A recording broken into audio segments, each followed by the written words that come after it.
Yep. Good afternoon, teacher.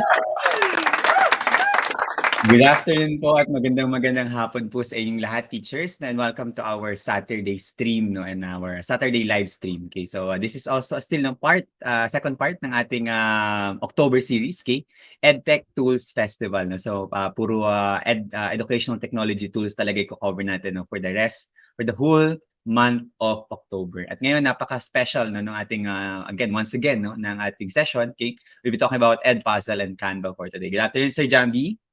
Good afternoon, Sir Franco. Ayan, very Yan, okay. excited to be with our kaagapay ngayong Sabado. Bagong-bago yung ating mga speakers ngayon, mga first-timers. Yeah.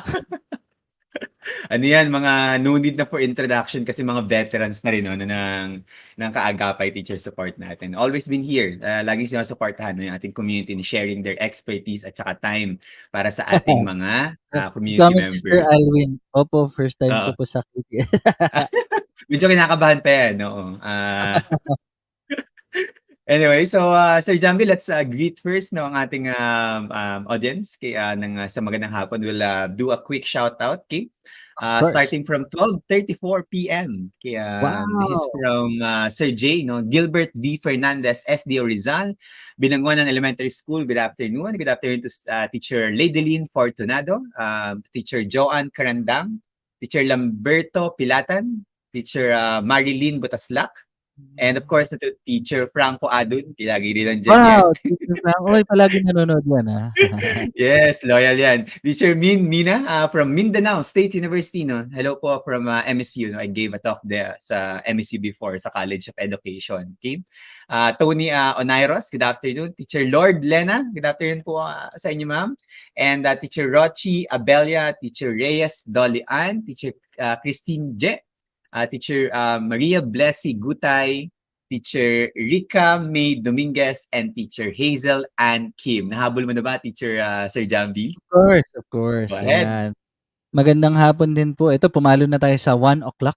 Good afternoon kay Teacher Gemma Rivera, kay Teacher Flory Perez, Teacher Shiron Pascual, Teacher Maria Gypsy Desquitado, watching from Mandaue City. Cebu to, no? Tama ba? Ang Mandaue City is in Cebu. I think so. Ayan. Hello. Teacher Camille Muyano, Teacher Marilyn San Pedro, Teacher Merdonio Bautista Jr., Teacher Ellen Yu, Teacher Hitesh Kumar Sharma, good morning to you. Teacher Leila Sevilla, Teacher Maricel Peridas, Teacher Mary Jane Manzanero, Teacher Alex Javier Alvarez, watching all the way from Kidapawan City. Ang Kidapawan, bro, saan? Pasensya na, baka. Ako hindi ko rin baka natin mamaya, no? Oo, minsan na yung natin, no? Ating geography. Tuloy ka na. Teacher Rani Kiambao, good afternoon din po sa inyo. Teacher Conilin D. Baklaukos. Ito naman from Zamboanga City. At huling-huli, si Teacher Jeffrey Beltran, magandang afternoon daw. May pa-special shoutout para sa Edpuzzle Ambassador na si Sir Alwin. Sir Alwin, oo. Mamaya, kailangan ni Sir Alwin yan. By the way, Kidapawan, Cotabato. If I'm not mistaken. Okay. Yes. Okay, so let's continue with Teacher Combella from Villamor Air Base Elementary School na SPED Center. Kaya ako ay isang graduate ng special education din. Teacher Rochi Abelia, Teacher Nancy Descano, good afternoon po, from Andres Bonifacio Integrated School. Teacher Marine Penaverde, Teacher Jennifer Pamis. Okay, Teacher Sir Alwin, okay. And makit yung ko. Hindi lang po.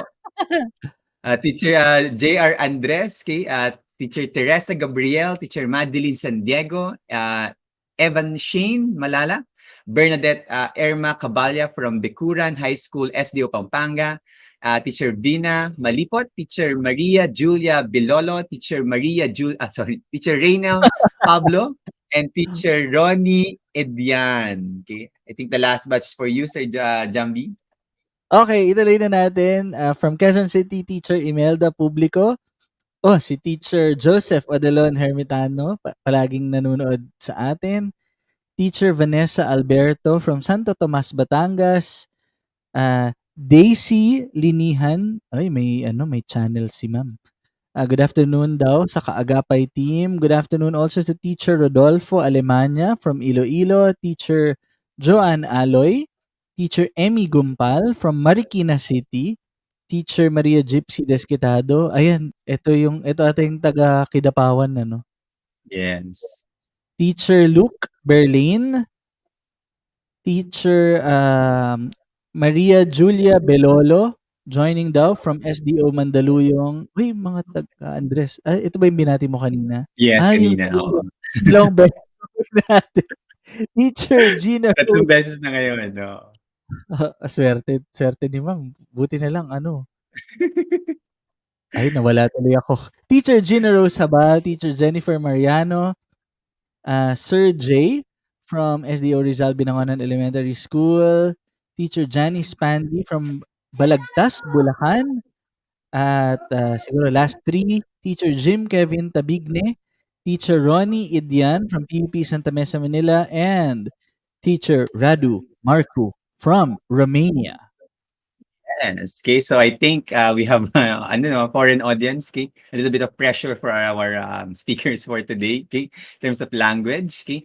Anyway, magandang hapon po and good afternoon to everyone again for this afternoon, okay? So for today, okay, what we're going to have will be on Edpuzzle and Canva, empowered educators as content creators, no? Kasi Sir Jambi, no, that's one of the realities that we face no during the pandemic that suddenly okay we are all expected no to become content creators and we actually did no, step up Correct. okay yes no, parang before like a year 2 years ago before the pandemic you wouldn't even like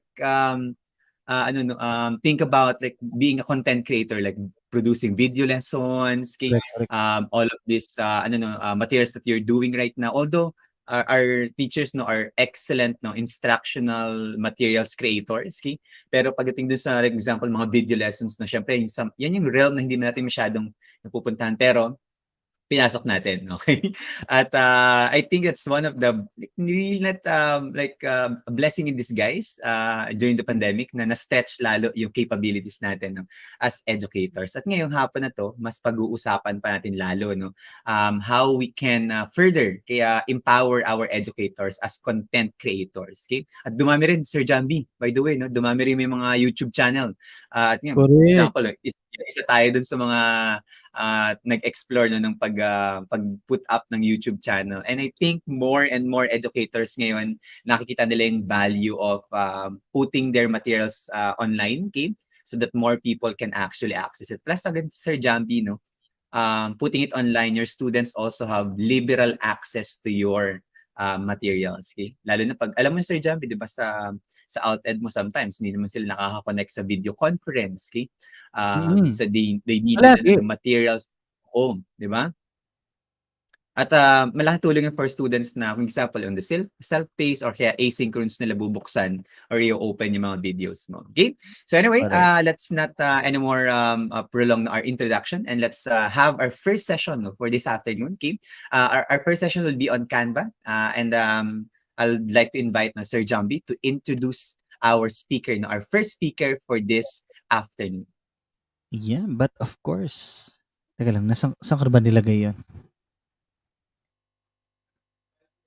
While Sir Jambi is looking for it, no, teachers, please do share our link no, for this afternoon para mas madami po tayong ma-invite educators. Okay? As well as don't forget that a certificate will be given to you at the end for this session. Okay? You just need to accomplish the evaluation form. Okay? So maraming salamat and let's now have Sir Jambi. Ayan, maraming salamat, Sir Franco. Our first guest speaker, a very special speaker for this afternoon, is a faculty member of Marcelo H. Del Pilar National High School. He is also a professor and lecturer at the Graduate Studies Department of La Consolacion University, Philippines. He graduated with a degree of Bachelor of Arts in Classical Philosophy at Casisiaco Recoleto Seminary, Baguio City. Pasensya na po kayo if I mispronounce that.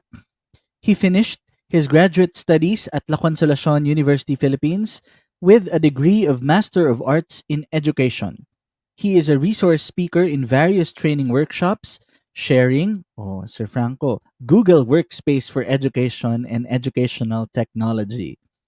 Sir Malco, ayan po ang pagkakilala sa kanya marahil ng kanyang mga mag-aaral, is a Microsoft Innovative Educator. Ayan, shout out kay Miss Jinky. And, huwag kang mag-alala Sir Franco, a Google Certified Educator. He is also one of the leaders of the Google Educator Group, Bulacan.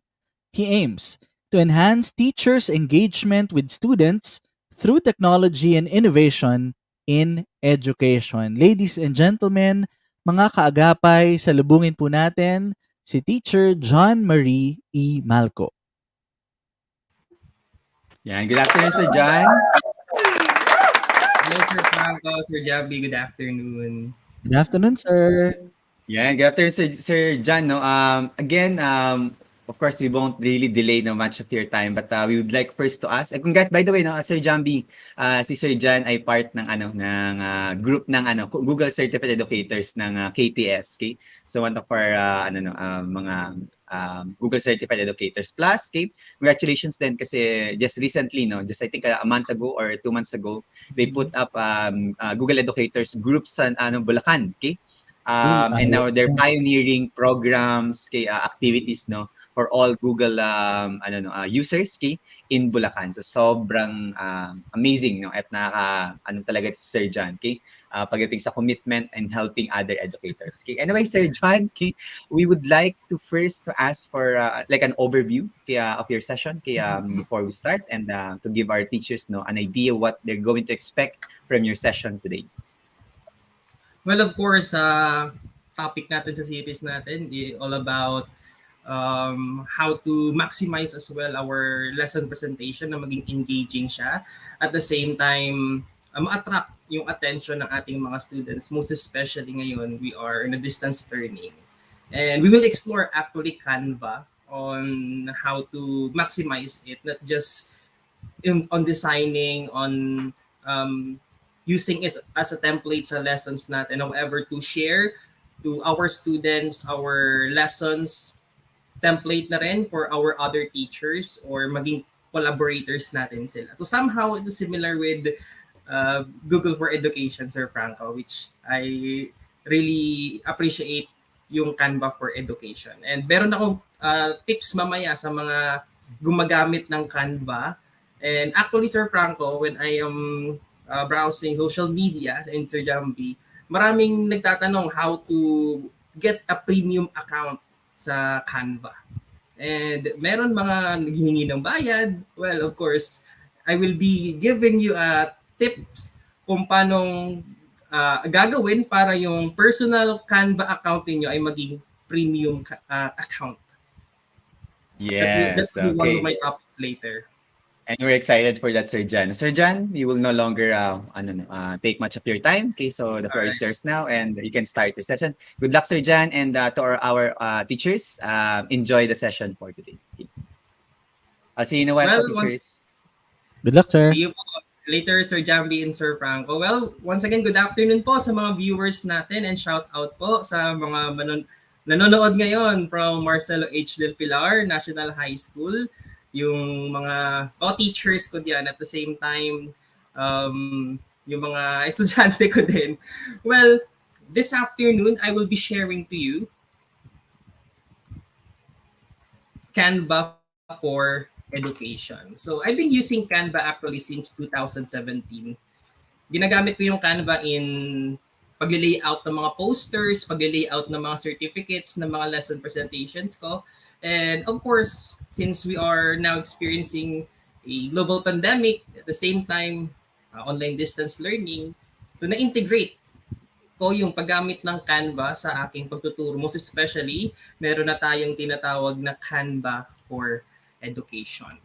So our topic for this afternoon will be about Canva for Education, how to sign up for Canva for Education. This is what I referred to earlier, na yung mga personal accounts natin ay gawin natin pro account. This is for teachers out there.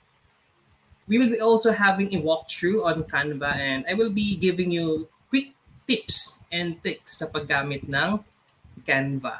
Alright, so let's start with our topic this afternoon. Let us explore Canva for education. Canva is an online design tool that enables us bilang teachers but other professionals most likely sa paggamit ng or pag-maximize ng mga posters, templates sa mga professional presentations ninyo because Canva creates beautiful and engaging designs. Well, of course, with thousands of templates to choose from. So, when you explore Canva, mahihirapan kayo actually to find ano yung pinakamaganda because most of the templates in Canva ay napakaganda talaga.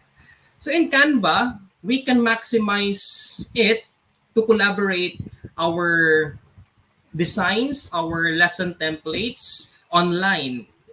Take note lang po sa mga gagamit ng Canva, we can only use this platform online. So kailangan ko ng internet connection. So Canva as well is a one-click access to professional tools. Marami po siyang actually tools such as if you want to crop the background of your pictures, pwede po yan sa Canva. If you want as well, ito yung request ni Sir Franco, to create videos, pwede po yung gawin sa Canva. Animated slides, animated presentations, lahat po yan magagawa po ni Canva. Canva is also a library of millions of images and graphic designs. So may mga provided na ng mga designs si Canva. And if you want to upload your own pictures, your own photos, pwede po yon. It is also a one-click to export a multi-page document, PDF, JPEG, PNG, and as well yung mga videos po natin na gagawin po natin mamaya. And in using Canva, you can actually publish anything and anywhere. So, paano po tayo makaka-sign up for Canva for education? So, let's us first differentiate personal account and a Canva for education account. So, in my slide here, I presented for individual and small groups working on quick projects. So this is for personal or free Canva accounts. So it has 8,000 plus templates, 100 plus designs and categories, hundreds of icons and illustrations. There's also a built-in presentation mode, and it would be good for team sharing and for commenting. So that is for free sa mga gumagamit ng free account. However, for us teachers, there is also a Canva for education account. So ito yung ay premium version ng Canva. So the creativity tool for this can be used in every classroom, mga online classroom po natin, and it is 100% free. So meron po siyang 60,000 plus templates, education specific content, 2 million plus images, 800,000 plus icons, illustrations, 700 plus fonts. It has also an access for content from Google Drive, yung mga files ninyo from Google Drive to be uploaded in Canva, po pwede yon, Dropbox, and your folders in your devices. Canva also bring designs to life with Jibji, YouTube, or paggawa ng QR codes. It is also, or we can also integrate Canva with Google Classroom and Microsoft Teams. And we can use Canva everything, which is of course available ito for free. So Canva for Education is the free premium po siya. So how to sign up?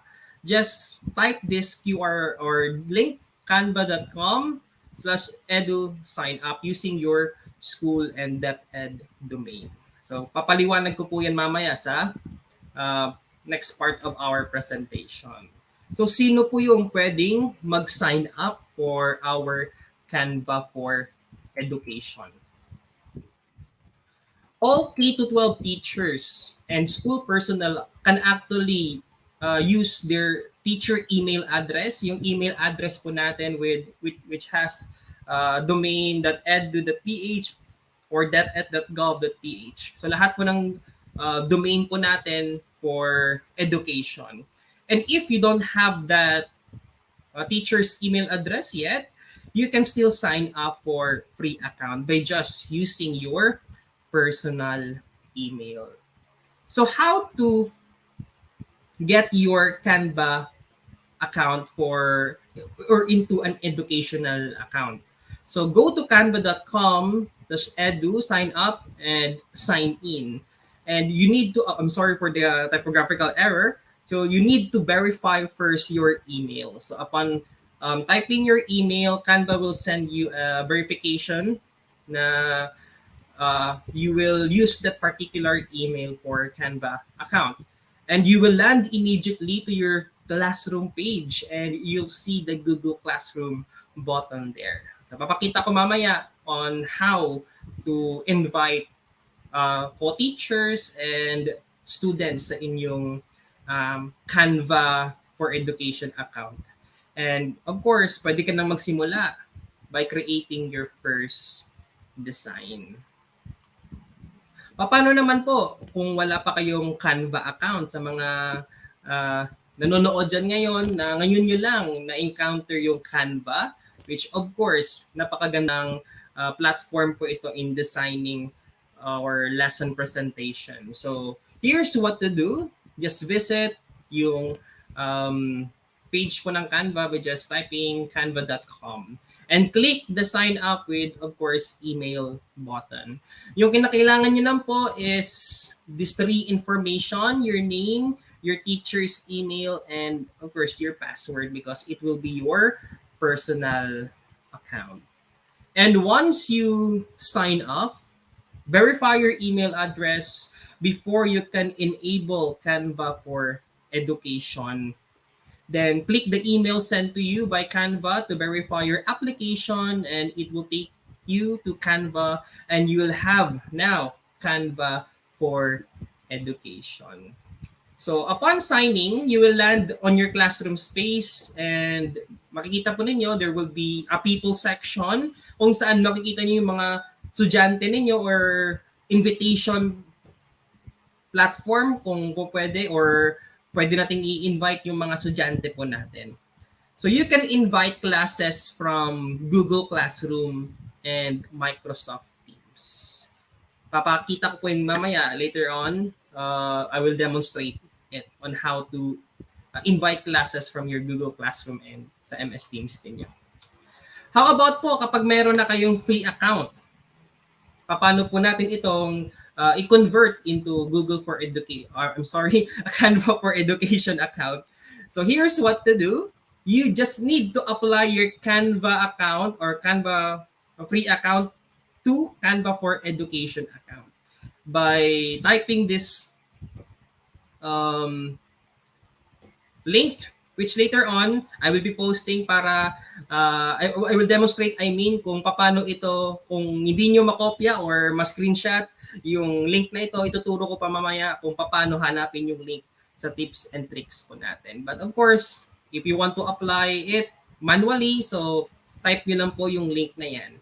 And you will be asked, ito po, importante po ito, teachers, you will be asked to upload a copy of proof of your teaching qualification and proof of active employment. Pwede po yung certificate of employment, pwede po yung school ID ninyo, or any proof na magpapakita na you are really a qualified teacher and you are active teacher ngayon. And it will just take at least 24 hours from time of application para maging Canva for Education account na yung ginagamit ninyong free account ng Canva. So, let us now discuss how to set your classes sa Canva. So here's what to do to set up your classes. So this is the class page where you will see everything related to your classes. So this is also where you can invite your students. You can do it manually or via Google Classroom. You can create as well here groups and view content in shared in your class. So same with Google Classroom, it has also a class name and a class banner. So pwede niyo po yan i-customize kung anong banner po yung gusto ninyo and what class name you want to place there. In inviting students or teachers, the same din po yan with Google Classroom. So we can invite our students and teachers to join our class. So there are two users in Canva for Education, a teacher and a student. So as a teacher, you will be able to invite and assign user roles to class members. And you can also collaborate with other teachers to invite students to join your class. And you can manually input their email or just import their names from your Google Classes para hindi na kayo mahirapan mag-manually input their email address. If your students is already enrolled sa Google Classroom ninyo, so pwede po natin yan i-import na lang. Papakita ko po mamaya kung paano po mag-import from Google Classroom. And you can also or in inviting your students from your Google Classroom. So, click nyo lang po yan. Nakikita po ninyo yung icon po ni Google Classroom and written there, import Google Classroom. So, click nyo lang po yan, then log into your Google account kung saan nandun po yung klase ninyo or yung Google Classroom ninyo. Then, choose a class to import. Then, press import to bring your class email addresses in Canva. So makikita nyo po on this part, after you invite your students, nandito na po yung mga email address nila, then click invite and an invitation will be sent to their email. So yun po yung mas easier way compared to inputting their emails manually. Alright? So how about to set groups sa Canva? So groups are smaller groups of people within your class. So kahit po naka-embed na po or naka-invite na po yung mga students ninyo in your Canva account, pwede pa rin po kayong gumawa ng groups o kumbaga breakout rooms po natin sa Canva. So when you create a group, the signs can be easily shared with that group. So pwede po natin i-share yung iba't ibang topics assigned for that particular group.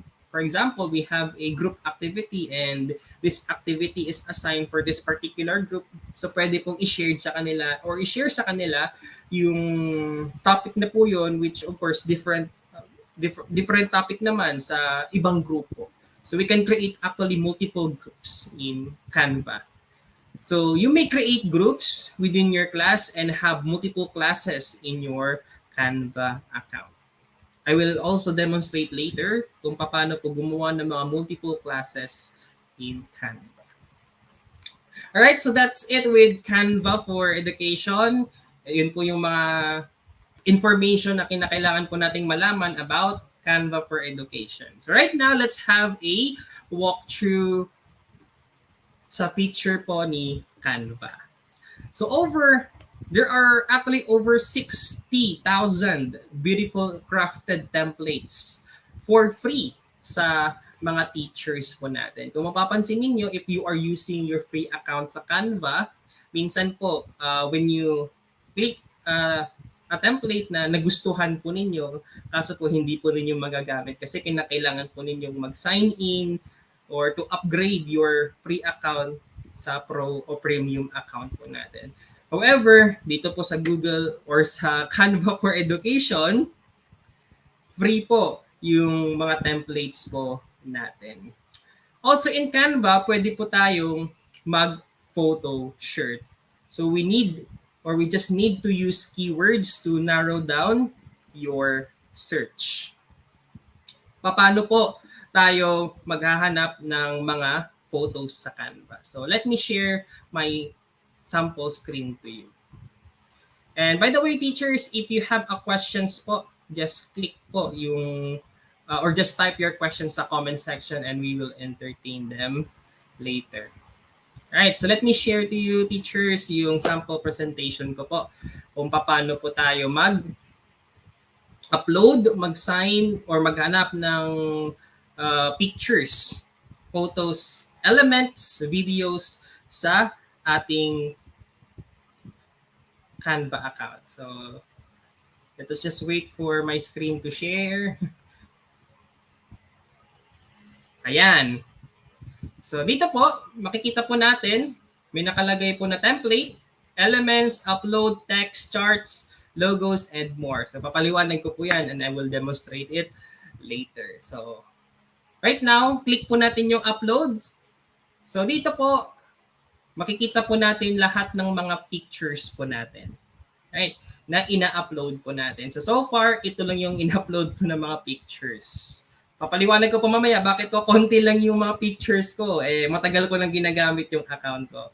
Because if I am done using these pictures, I am saving it into a particular folder para maging mas maayos or meron tayong file organization sa Canva account natin. So when we upload pictures, just click this upload media and any pictures po from your devices. Pwede nyo pong i-upload. Right? You can also upload as well from cloud or at the same time dito po sa Elements. In Elements teachers, meron na po tayong mga free photos po dito. Just like for example, ito lagi itong ginagamit na example ni Sir Franco, planets. So when we want to present a planet or put a planet or any images sa template po natin, so just type here kung ano man yung pictures na gusto ninyo. So may options po tayo na all, which means ito by photo, graphic, video, or audio. So makikita po natin, very beautiful po yung mga templates and designs dito. All about planets. When we click this photo, ipapakita lang po niya yung mga photos po about planets. Ayan po. How about graphics? What graphics po, particularly talking about kung ano po yung sinearch natin sa search engine. How about videos? Tignan natin kung may videos din. Of course, may mga videos po diyan. So let's try po to place in our template po yung mga photos po natin. So sa mga teachers dyan na gumagamit ng Google Slide or Microsoft PowerPoint, katulad din po yan sa paggamit ng Canva. So just click this photo and immediately nandito na po siya sa ating template o sa slide po natin. So design po natin kung ano po, kung ganito kung slide yung or picture, size ng picture sa slide natin. And then when we create another slide, so you will see here a plus sign, so add page, or simply click enter. Or minsan ginagamit ko mas madali, Control D to duplicate the slide. Right? So next, try natin yung graphics. When you click graphics and click these photos, yan po. And take note, teachers, when you click a particular graphic, meron po siyang tinatawag na magic recommendation. Ano po yung magic recommendation? Ito po yung mga ibang elements po ni Canva. And minsan makikita po nyo, may mga graphics po tayo na animated po siya. Right? Pwede po tayong maglagay dyan, or we can also choose, for example, yung planet Earth natin, and we can as well see magic recommendations about different planets. Very creative po yung ating magiging creative po and engaging yung ating presentation when we use Canva. So let's try to put videos feature sa slide natin. So when we click this video about planets, then click ano mang video magustuhan natin, then automatically it will be placed in our slide. So just like Google Slide and Microsoft PowerPoint, so pwede po natin i-present. So just click present. Click po natin yung first slide. And then you can use standard, autoplay, or presenter view. So standard lang po natin because I am sharing my screen. So ayan na po yung ating first slide. Second slide po natin yung mga elements po natin. Ayan. and then yung videos po natin. Take note when you click the video, pwede na automatically mapi-play na po yung videos niya. Napakagandang gamitin po si Canva. Alright? So yun po with the use of photos sa Canva po natin. So let us go back sa main presentation ko. So sa mga questions po regarding sa presentation ko ngayon, so entertain po natin yan mamaya. So we are done with photo search. In photo search, actually, there are free unlimited content. Meron din po siyang access to millions of premium images, illustrations, and videos. And over 900 categories, perfect for school projects. As if you are just using free account, sometimes you need to conceptualize yung mga templates po natin na of course related sa classic natin. But with Canva for Education, you can choose their educational presentations, the mga templates po natin about our topics, mathematics, science, social science. Now, this is what I am referring to earlier. Bakit ko konti lang po yung photos ko sa upload photos ko? Because you can actually add folders sa photos niyo to organize your files. Paano po natin i-organize yung files po natin using Canva, right? So let me share to you that particular presentation. Okay po. So, ayan. So balik po tayo sa uploads ko. We uploaded these pictures. So makikita po niyan, ninyo diyan teachers, meron pong mga tick button po diyan. So just click them. And then, meron po tayong option to delete it or just to add them for folders or to move them sa folder. So, ito yung mga folders ko, mga slides, templates ko na save sa iba't ibang mga folder. So, these are the pictures that I selected are Google Tools. So, ilalagay ko po siya sa Google Tools. Ito po yung mga pictures here na for Google Tools. Then, I will just move my items. So mawawala na po siya sa mga uploaded photos po natin.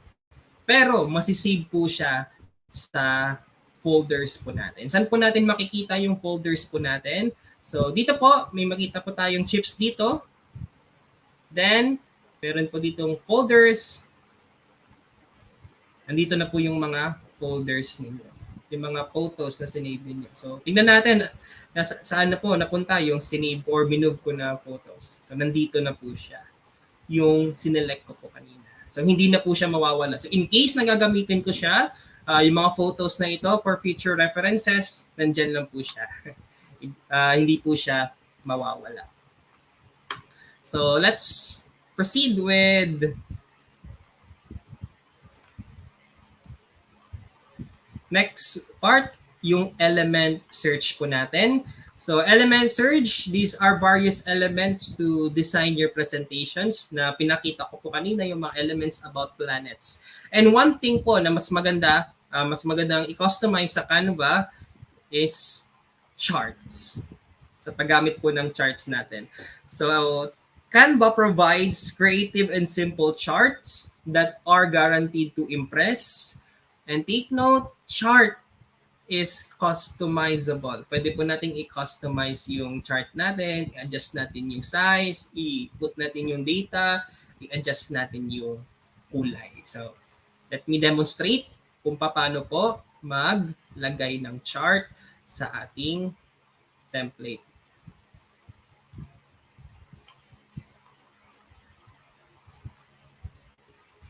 Right. So, dito po, mag-a-add lang ako ng panibagong slide. And then, click po natin ulit yung elements. And then, kanina, we type planets. So, let's type charts. Alright, charts. So, ayan, meron po tayong multiple options kung anong chart yung gagamitin natin. So, for example, about this chart, gagamitin ko po siya. Now, dito po sa left side po natin, teachers, meron po ditong ilang percentage po yung ilalagay natin. So you can adjust this or preset nyo po kung ano po yung percentage label dito. Like for example, lagay ko po dyan 58%. Then adjust po ninyo yung line weight. Pwede po yan. Yung color, gawin ko po siyang ganito. Yan. Let's try another charts po. This one. Pwede po nating ulit palitan ng kulay. Gagawin ko naman po siyang green. And papalitan ko po yung kanyang percentage. I will present as well the percentage label. Gawin ko po siyang 98. Yan. 98%. And this one po, dito po ko gustong-gusto si Canva about sa population na ito. Yan. So hindi lang po tao, pwede rin pong babae or babies, hands, about food, and any other elements po na pagpipilian po natin. So pwede po natin yung palitan ng color, gawin po nating black, and then yung isang kulay po gawin po natin as well para yan, red or any other colors po na gusto po natin. So add po natin yung percentage level. Yan. Pwede po yan. And total items, pwede po yan. Spacing, pwede rin po i-add natin. So that's with chart. And you can as well use other charts dito. Na nandito po sa ating elements. So lahat po yan ay pwede po nating i-customize base po sa design po natin sa Canva in our lesson presentation. Balik po tayo sa topic po natin. Next topic po natin, of course, importante in our presentation yung text po natin, mga teachers.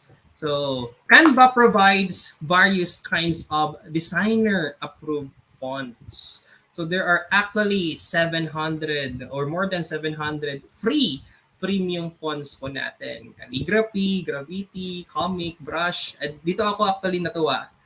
Yung baybayin text is available na sa Canva. So, paano po natin gagamitin o to place text sa ating template. So, let me share once again my sample slide. Ayan po. So, we are already done with elements.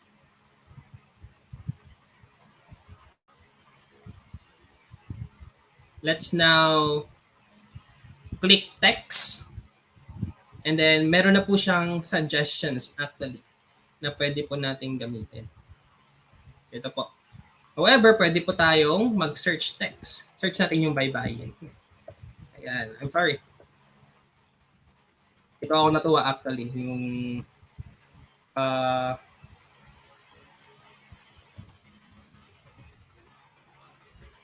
ito hala na yung baybayin ko.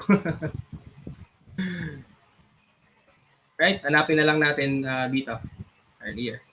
I'm sorry. So, meron po actually ditong options. Click to heading, subheading, pwede rin po. Or you can see here yung mga recently used ko po. This one. So, different text po, forms of text na pwede po nating ilagay po sa ating slide. So, marami po tayong actually options dito sa ating text designs po natin na angkop po sa ating lesson presentation. Right, so that's with text.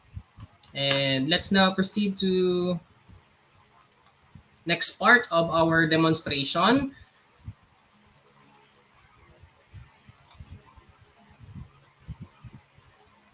How about po sa paglagay ng video? So kanina po, I already demonstrated yung paglagay po ng video sa presentation po natin. So click po natin yung elements and then click po natin yung videos. But don't forget po, ilagay po yung specific topic ng videos po na kung saan ilalagay po natin sa ating mga presentations. Paano naman po kung mag-upload po tayo ng videos? Pwede po yan. So I think papaliwanag yan later ni Edpuzzle, how to customize videos, how to design videos. And then if we're done, pwede rin po natin i-upload sa Canva po natin. So that's it, how to use Canva sa paggamit ng text, charts, elements, pictures.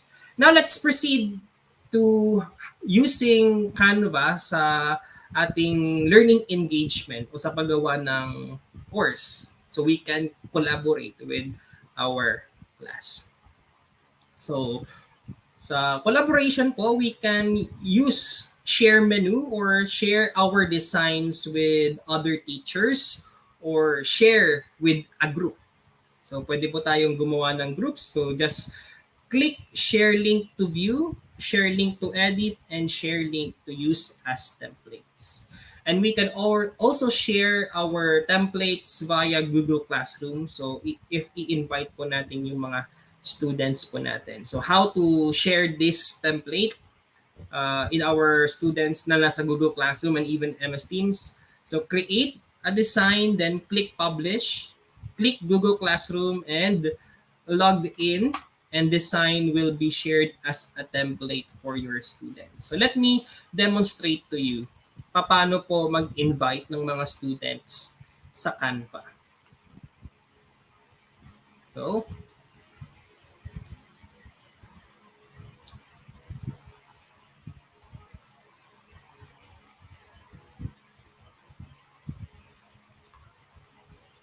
ayan. So, makikita niyo po, teachers, nandito po ako sa aking class. So, saan mo makikita yung class? So, if you are in home, sa home po kayo, makikita niyo po on your left side, sa pinaka-ilalim, yung name po ng class po ninyo. For my class, ang pangalan po ng class is Prof. Malco Class. So, I will now invite my students sa klase ko. So, you can share this invite link via Google Classroom and MS Teams. So, pwede pong copy nyo lang yung link and then send nyo lang, i-post nyo sa Google Classroom, i-send nyo sa other platforms. Then, students will click that link at invited na po sila. Or, you can just send them this invite code. Yung invite code po natin is YBR2TSYF. So, you can just copy the code and then send it as well to your students. However, kinakailangan pong mag-log in muna ng students to their Canva account. Kahit po naka-free account lang po sila, po pwede po yun. So, click lang po nila yung class, then click join, and then type this invite code. And students will be now join or makakasali na po sila sa classroom po or sa classes po natin sa Canva. And ito po, how to import our students from Google Classroom sa Canva class po natin. So, click lang po natin ito, yung may icon po ni Google Classroom, then click import. Then select po kung ano po yung account we're gagamitin ninyo. For example, I will be using my account, this account, and then choose a classroom. So, I will choose my students sa graduate studies, and then automatically their names will be imported here sa Canva. So, ayan na po yung mga names ng mga students ko. And once they're already here, I will be sending them invitation. So, bago ko po mag-send, take note po, teachers. Nakalagay po dito yung options po, whether they are students or they could be a teacher. Yan. Kung teacher po siya, ibig sabihin, he or she or can also can edit yung mga files po natin dito sa classes po natin. So, the same with Google Classroom, may role po, teacher or student. So, click po natin yung iba na teacher. Example lang naman yan. So, once I send or click send invitation, so invitation will be sent to them. So, makikita niyo po on the lower part, ako lang po yung member. Isa lang po yung member since I am the owner of this class. And you can see here yung mga pinadalhan ko ng mga invitations. So makikita po ninyo, wala pang nakalagay ng mga images because they have not yet confirmed their class invitation dito sa klase ko. So once po na ma-confirm po nila yung kanilang mga presentation or yung invitation, they can already be asked to view the template na ipapakita po o isi-share ninyo sa kanila. So easier way po yun to share. So how about sa course comment? So course comment po, you can place a comment or suggestion on any element in design. So you can also tag someone in a comment to notify them. So just select an element, click add comment button on the right, then type your comment or type at mention from your class or group. So like what I said earlier, pwede po natin siyang ayan, sana yung presentation ko. Pwede po tayong mag-add comment sa mga ginawa po nating presentation. Like for example, sa planets, kanina yung presentation po natin. So how to add comment, makikita po ninyo on the upper right side, click nyo na po yung element, then makikita po ninyo add comment. Yan, pwede po tayong mag-add ng comment. Like hello, please change this photo. Or we can also tag someone na kasama po sa grupo natin. So click the at sign. Ayan, since I am the only member sa klase ko at hindi pa nagko-confirm yung estudyante ko, so I will click myself at John Malco. Hello, please change this photo. When you click comment, then automatically I will be, or that person that you notified, makikita po niya na yung comment mo particularly sa gawa niya. So you can use this as well sa mga students ninyo. Just like for example, you add your students sa particular group and then you assign them activity just like portfolio, just like create mind maps. Yun po, I'm always using Canva for mind mapping po ng mga topics natin, particularly sa mga performance tasks namin. So when I check it, nag-add comment lang ako to change this, to revise this work by using this comment po sa mga gawa ng mga estudyante po natin. Alright? So what's next? We are now on course check output. So paano po mga teachers if my students have already submitted their work sa atin? So meron po actually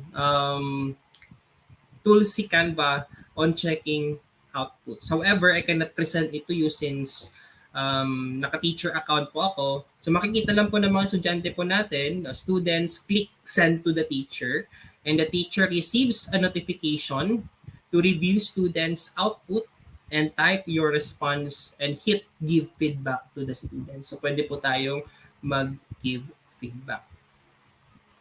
And as well, ito po, before I proceed po sa course or to how to publish your template or your activities.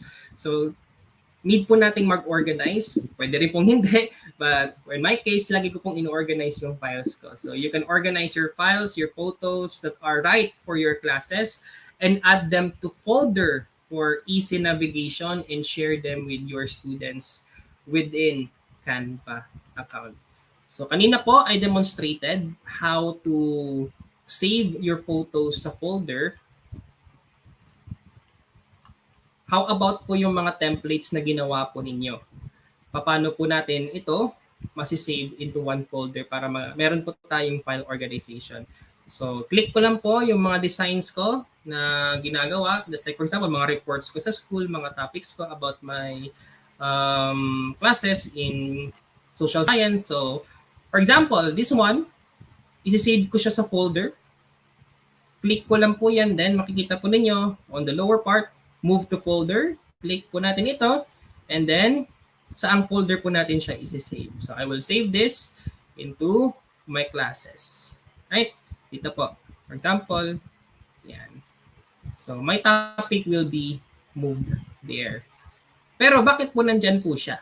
Nandyan pa rin po siya. Take note po, nandito po tayo sa all of your designs. So lahat po ng nagawa po nating designs ay nandito po. Saan natin makikita yung folder? Once again, dito po sa folders. Ayan po. Ito po yung mga nagawa po nating mga folder. So, how about when sharing this folder to your groups or to your students? So, click lang po natin yung more and then share po natin. So, when we share this folder, type lang po natin yung email address po ng estudyante na itatag po natin na kung makikita po niya yung shared folders and templates po natin. And lastly, let's proceed po. Paano po, sir, kung nakagawa na po ako ng template and I want to publish it as a video, as a template na hindi po pwedeng i-edit ng mga bata, such as po yung PDF file. So when you publish it as a template, so your designs will be published and you will be providing a copy to your students. So click na po natin yung arrow down button on the upper right corner, then click show more, then click template and select folder to save it. Right?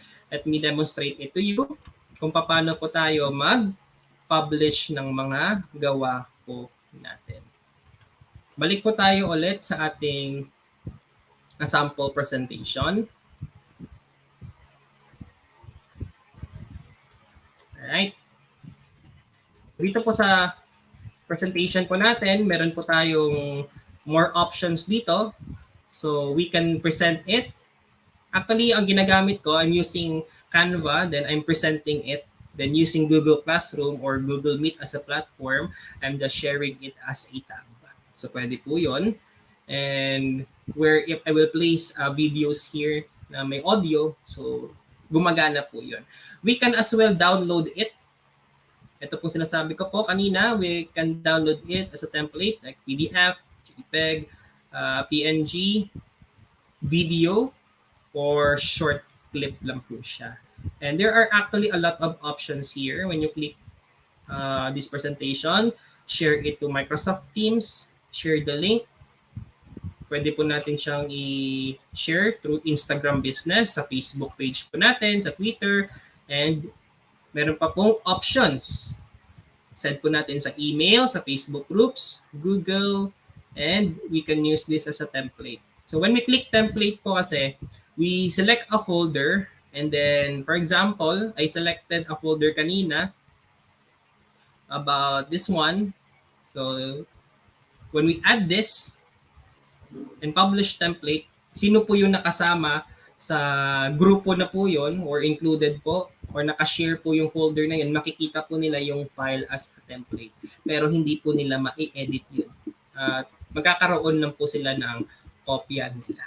Unlike po, pag share lang po natin yung presentation, they can edit that presentation. Right? So, we are now near to our end. So, bibigyan ko lang kayo ng konting tips and tricks po in exploring Canva. So, when we explore Canva, actually, marami po tayong matututunan or magagamit just like to create videos, to create slides, template sa presentation po natin. So, let me present to you tip po kung paano po sa ating presentation. First, how to create multiple classes.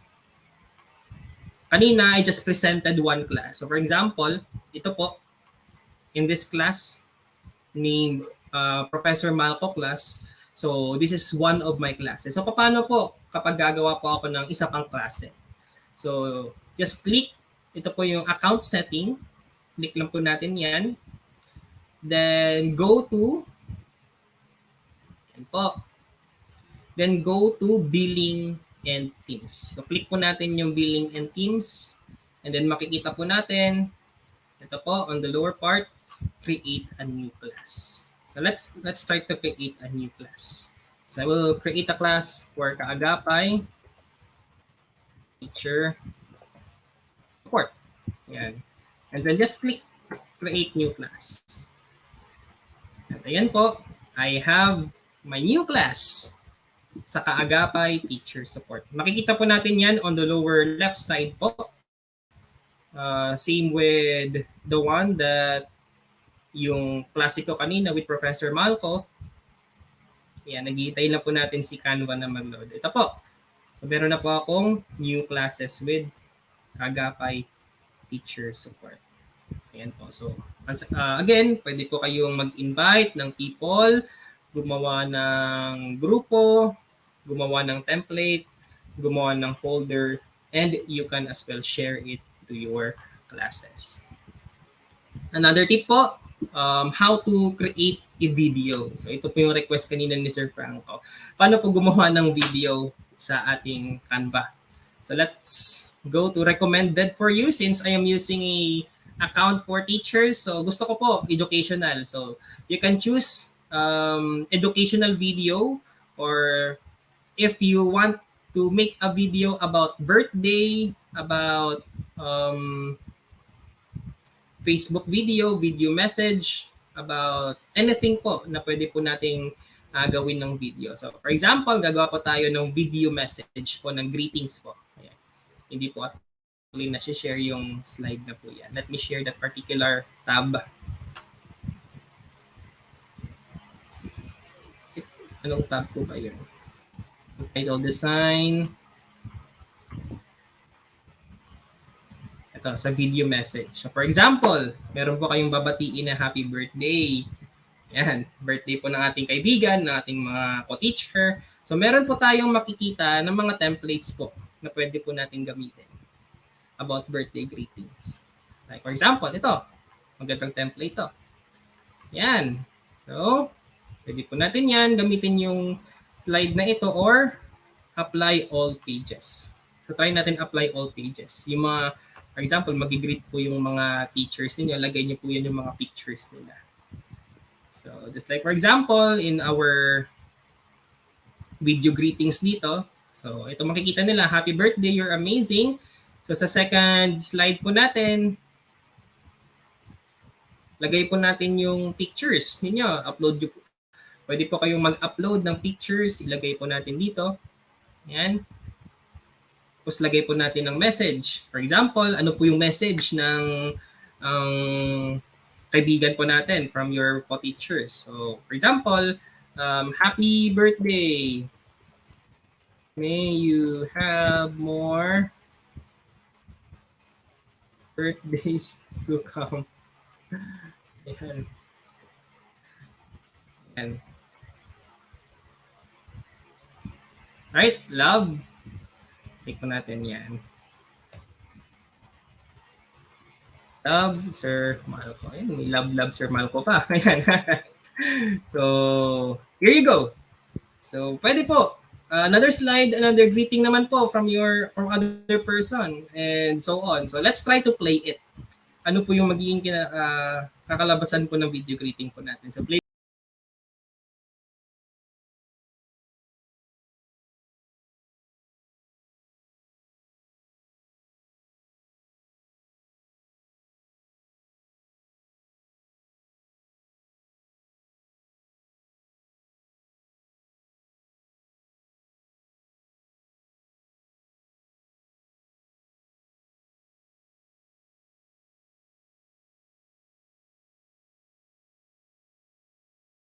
So, pwede po yan.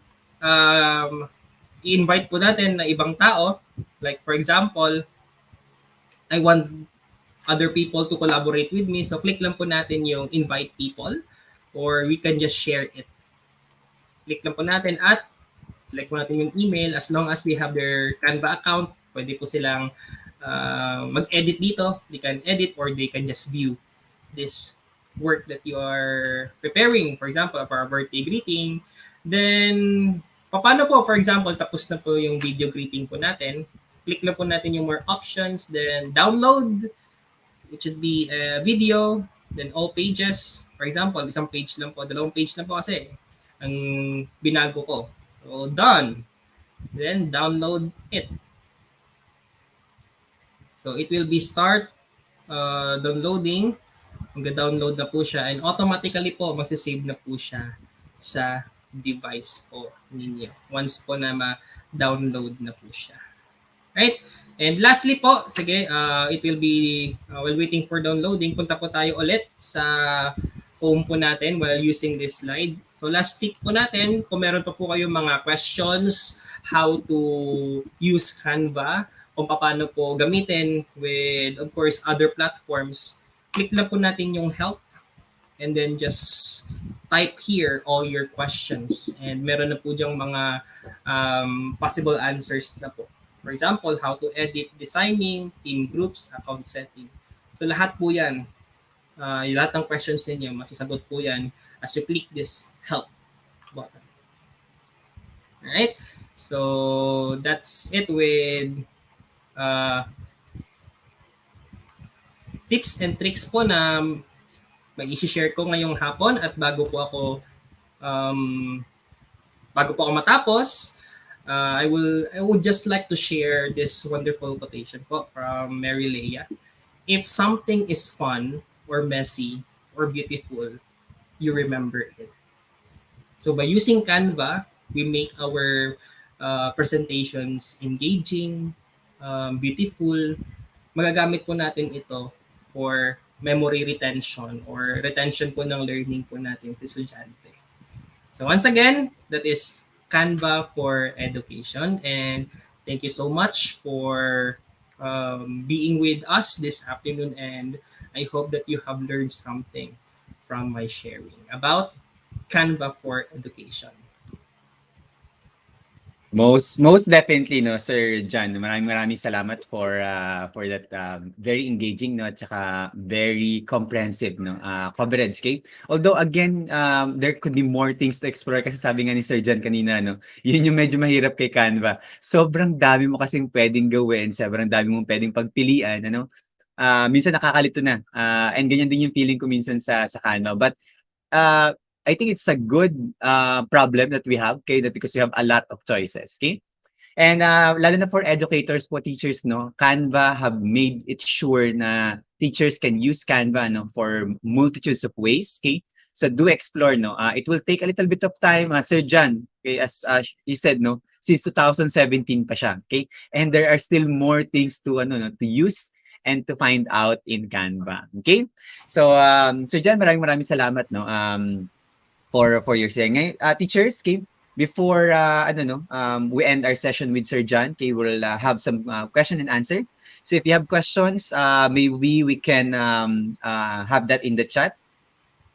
Okay, at this one, Sir John, this is for Teacher Rosel. Pwede po bang i-create ang video sa virtual graduation? Mag-create videos. Pwede rin, no? I think. Pwede, kaso matrabaho lang, of course, Sir Franco. Kasi, of course, mag-add ka ng audio, syempre, babasahin po natin yung pangalan ng mga bata. Matrabaho lang talaga sa Canva. And siguro, advice ko lang, sa paggamit ng Canva, yung mga short videos lang, hindi yung, of course, yung mga ibang videos na such as sa virtual graduation. Kasi, syempre, pag-add ng audio, medyo matrabaho yun using Canva.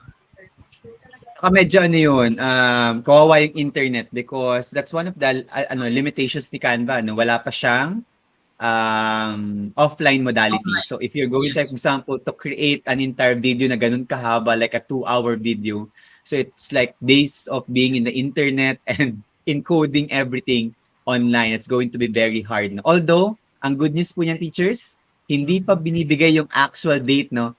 Pero based on our conversation with Canva Philippines, nasa pipeline na po yung tinatawag na offline modality ni Canva. So soon, we're going to have an offline version, no? Pero siyempre wala pa silang sinasabing dates or anything. At sinabi lang nila sa amin ng Canva Philippines, nasa pipeline na. Ibig sabihin, pinag-uusapan na, di-discuss na, pinag-iisipan na how to give it to especially for our teachers. Kaya malaking tulong yan, no? Lalo na for a country like ours na medyo problema ang connection. Ito po, Sir John, from Miss Mary Joy Vargas. Okay? Kapag po ba din-download ang presentation from Canva into PowerPoint, talagang nababago po ang ilang design and fonts? Salamat po. Yes, Sir Franco. Well, of course, yung mga fonts po ni Canva ay wala po sa PowerPoint o hindi po naka-install po sa devices ninyo. And suggestion ko lang, if you will download Canva, just download it as a PDF. So mapapreserve po yung font ninyo and elements. However, wala na yung mga animation kasi parang still photo na lang yung template. So may mga pagkakataon po, na-encounter ko rin yan, Mary Joy, na nawawala o naiiba yung design ko. So if you are using platforms na share tab, pwede po i-share tab niyo po yung Canva. So just use Canva po in presenting your presentation or in presenting your lessons. Pwede po yun. Yes. Or, sabi ko nga rin kanina, no, when this question actually was as asked kanina, is that kung naka-online naman kayo, baka pwedeng doon nyo na i-present mismo sa Canva. So live Exactly. presentation na. Katulad ng ginagawa ni Sir John kanina, no, presenting from Canva. Ang magiging problem lang siguro dyan is your bandwidth. So magtipid na lang po kayo sa bandwidth. No? Make sure na if you're presenting in Canva while you are in your video conference, isara na lang po natin yung ibang applications or ibang browser tabs na gumagamit ng internet para magamit po natin. Okay? So yan, any other questions, teachers, or concerns for Sir John? Ito, ay, mga papasalamat pala, no, Sir John, ang mga binibigay ng mga teachers natin sa chat ngayon. Okay? So, siguro teachers, last 2 questions. If you have other questions that you'd like to ask na from Sir John. Okay? Ito. Teacher Lani Amata. Sir, question. Gaano po kalaki capacity po ng cloud storage ng Canva? Parang wala pa akong na-encounter na ganito. Actually, sir, I've been using same account since 2017 and upload ng file, gamit ko siya. Hanggang ngayon wala pa rin, di ko pa nare-reach yung full capacity ng storage ni Canva. I'm not really familiar with it, so I will post a comment here. I will try to look for an answer about kung gaano po yung capacity. Pero I will assure you, been using Canva since 2017 at hindi ko pa po nare-reach yung maximum Nare-reach capacity. yung Yes, okay. Actually, Sir Jan, ang for our free accounts, I think it's around 5 gigabytes, for free accounts. At hindi not nare-reach basta-basta ang education account dahil that has 100 gigabytes. So medyo matagal pong maubos 'yan. Okay. So Teacher Lani, unless nagsisave po kayo ng mga video sa inyong Canva account, hindi po yan basta-basta mauubos. Una pong mauubos ang inyong pasensya sa storage ng Canva. No? So, yes. Sa mga estudyanteng hindi po nagsasubmit ng requirements. No? Bago po maubos ang inyong 100 gigabytes storage. No? So, Teacher Lani, I hope that you had that answer. No? Okay? Ito po, yun. Okay. Ito po kay teacher, ito, meron na to. Okay. Hello sir, is it possible to remove video background in... hindi pala to. Image lang kasi. Pero confirm natin kay Sir John. So far, yung pag-remove ng background, suggestion ko lang po, sa tanong po kasi ni ma'am, image lang. So just upload the image. No? Pinakita ko po kanina kasi yung may background video siya because I use a template video na ginamit ko kaya may naka-embed na audio. But if you want na pictures lang, just like of course still photos na wala siyang background music, so you can as well use that. Just create a new video and then upload the photo, place it, add elements, and then save it as a video. And wala po siyang background. Pero kapag po kinuha po tayo ng mga templates, most of the templates po kasi has audio. So, hindi po natin yun pwedeng alisin. Okay. So, meron rin, teachers, so, syempre may mga trade-offs yan. Okay? We don't get everything. Okay? Pero, it presents you so much possibilities. No? So, teachers, that would be all. No? And of course, we will not take so much of Sir John's time. Okay?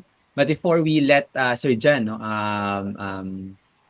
say his last words to our community for this session, okay, because Sir John is like a very active part of our community who was always willing to share. But of course, we always would like to show our appreciation to Sir John. Okay, Sir John, I would like to read this citation of our certificate of appreciation for you. Okay, this certificate of appreciation is respectfully awarded to John Marie Malco for sharing his knowledge and expertise in the recently concluded webinar entitled Edpuzzle, and Canva, empowered educators, and as content creators, awarded on October 16, 2021, to be signed by your administrators, Joseph Angelo M. Santos, Paula May J. Mendoza, Angelo B. Malyari, and Franco Nicolo P. Adu. Okay, with a training duration of 2 hours. Maraming salamat po, Sir John. Kay teachers, please let's all say our thanks, our appreciation to Sir John in the chat box, okay, para po maramdaman niya yung ating appreciation at pagmamahal sa kanyang binahaging oras para sa ating lahat today. Okay? Pero Sir John, before I let you go, para makapagpahinga ka na rin because I know you had like classes and you had your webinars today. But can you just like a few words or a message of encouragement and hope for our teachers? Well, of course, darating tayo sa point na mag-burnout tayo. Like, manghihirapan po tayo, teachers. But of course, lagi ko po itong sinasabi, most especially sa mga co-teachers ko.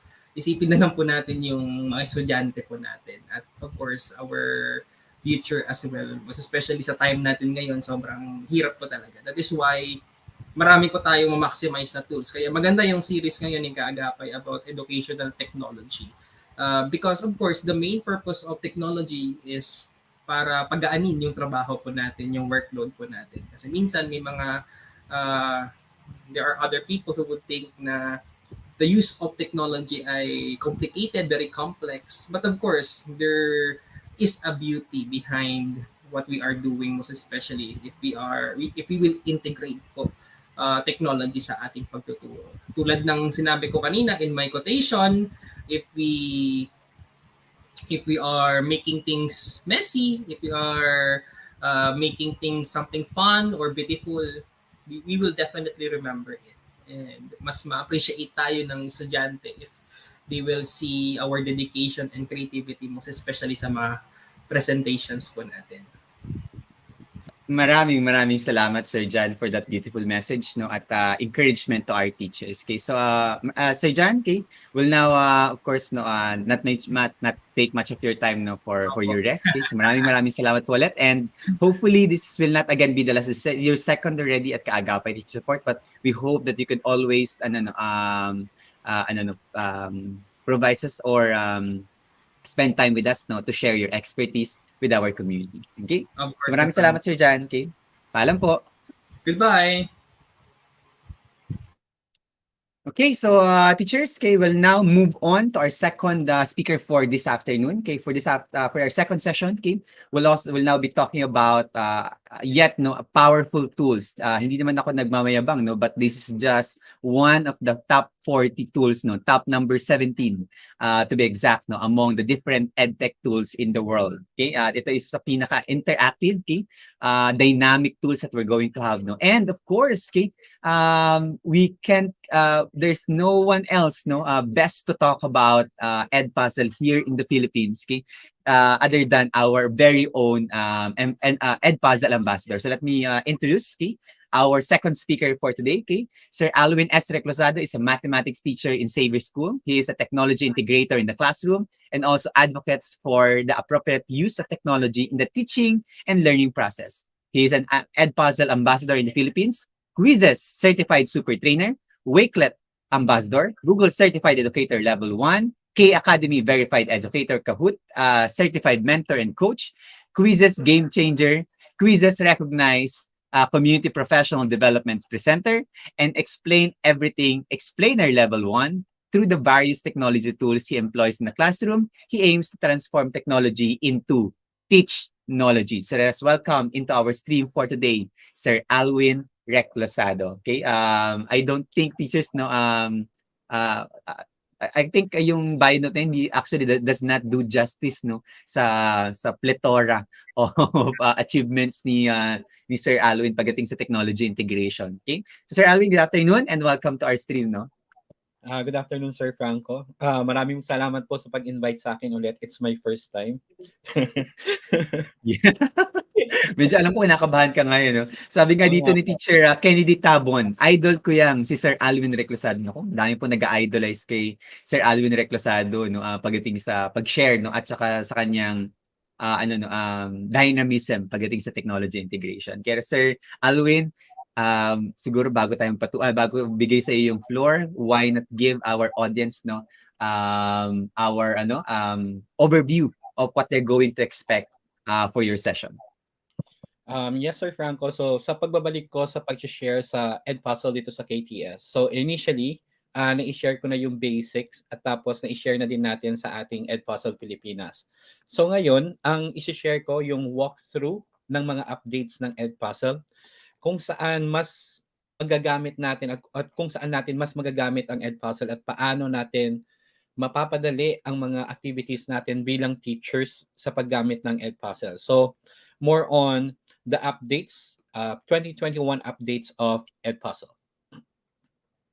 So yung teachers, ano tayo, para we're fully informed, no? Baka lang po meron tayong mga hindi makaka-catch up mamaya, no? Okay? There are already videos in our YouTube channel, okay? That's a full series of Edpuzzle, okay? From the basic fundamentals and all other things, okay?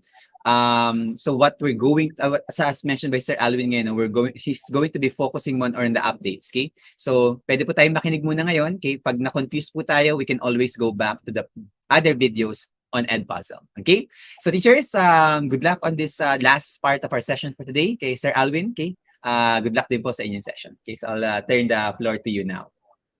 Thank you very much, Sir Franco.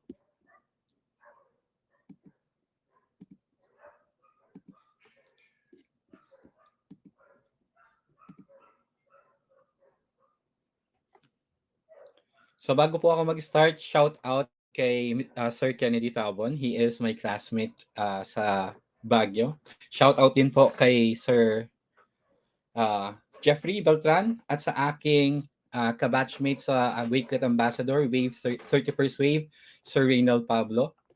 So teachers, ginamit ko na po yung ating yung Start the Dazzle with Edpuzzle. And the focus of our discussion for today will be Edpuzzle updates. So yung mga pinakabago pong labas na updates ng Edpuzzle simula po nung August hanggang ngayon. So yung una po na nabago sa Edpuzzle or isa sa mga pinaka naunang update ng Edpuzzle yung pag-aayos ng user interface or pag-update ng user interface. At para makita po natin, allow me to present this video. I'm in the sign-up page of Edpuzzle. I will be logging in. And I will log in as a teacher. And one of the newest updates of Edpuzzle is we can now sign in with Microsoft. So this is before, we can only sign in with Google, but now they have their partnership with Microsoft already. So you can sign in with your Microsoft account. Since I don't have any Microsoft account, teachers, so I will be signing in with Google. Now this is the new user interface of Edpuzzle. So it is easier for us to check on people in our community, in our school. And if we click YouTube, we can also see the different channels where we can check or select our videos from. And then next, another update from Edpuzzle is on the left side, which is it made it very easier, it made it very easier for all of us to integrate or connect with our LMS. So similar with the previous, we can integrate it with Google Classroom, Clever, Canvas, Schoology, Moodle, PowerSchool, Blackboard, and Blackboard. Then shout out to MS Teams fans because this is coming very, very soon. And then another update within the Edpuzzle platform is when we click Add Content, here we can already record our video right here in the Edpuzzle platform. But teachers, one of the requirements for this is our Google Chrome extension. And I will be teaching you how to get that Google Chrome extension in our next video. So teachers, ito po yung una na nilabas na update ng Edpuzzle. At ang sumunod na nilabas nila ay ang screen recording. So alam po natin na sa mga teachers na gumagawa talaga ng kanilang content, so nagvi-video sila tapos they use another app para mag-video ng kanilang or mag-record ng kanilang screen. So dito po sa Edpuzzle, they are thinking of the teachers and as content creators already. So as a response to this, so bilang sagot sa sa ginagawa ng mga teachers na to, nag-update ang Edpuzzle ngayon at pwede na pong mag-record sa loob mismo ng Edpuzzle. Pero, yun nga, parang sinabi ko kanina, isa sa mga kailangan dito yung extension sa Google. So, alamin po natin, alam ko po, alam na natin, karamihan sa atin, alam na kung paano kumuha ng extension sa Google. Pero, allow me to still present it para mas ma-guide po yung mga bago sa Edpuzzle platform. I am in Chrome Web Store. So why are we here? So teachers, the next thing that we're going to do is to check the extension for Edpuzzle. So the first thing that you're going to do is to go to chrome.google.com, and then it will take you to Chrome Web Store. And then just click Search Web Store, then click type Edpuzzle.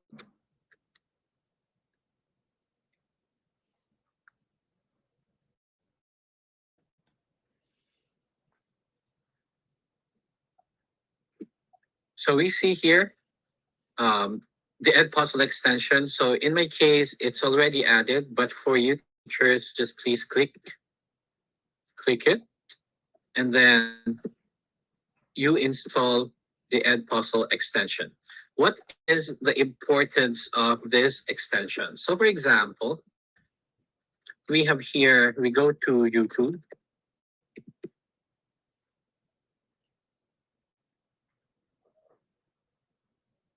And then while we are browsing in YouTube, so let's say I saw this video.